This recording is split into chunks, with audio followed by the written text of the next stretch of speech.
ರಮೇಶ್ ಕತ್ತಿ ಭಾಷಣ ಮಾಡಕ್ ಶೂರ್ ಅದೇ ನಾವು ಮೀರ್ಸಾಕ್ ಯಾರಿಗೂ ಹುಕ್ಕೀರ್ ತಾಲೂಕ ಸಾಧ್ಯ ಇಲ್ಲ. ರಮೇಶ್ ಕತ್ತಿ ಬಹಳ ಶೂರ್ಪ.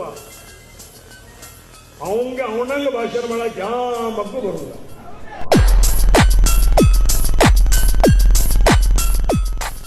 ಅದು ನಮ್ಮ ದೇಶದ ಎಲ್ಲರೂ ಭಾಷಣ ಮಾಡಬಹುದು. ಈಗ ಒಬ್ಬ ರಾವ್ ಮಾಡಿದ ಭಾಷಣ, ಅಮಿತ್ ಪಾಟೀಲ್ ಮಾಡಿದ ಭಾಷಣ, ಮತ್ತೆ ಯಾರು ನೀವು ಮಾಡಬೇಡಿ. ನನಗೆ ತಿಳಿದು ನಾ ಮಾತಾಡ್ದು, ನಿಮಗೆ ತಿಳಿದು ನೀವು ಮಾತಾಡ್ರಿ.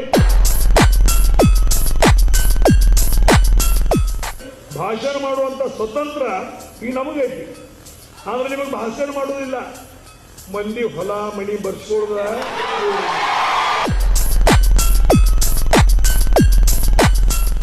ನೀವು ಭಾಷಣ ಮಾಡಕ್ ಇವ್ರಿಲ್ಲ.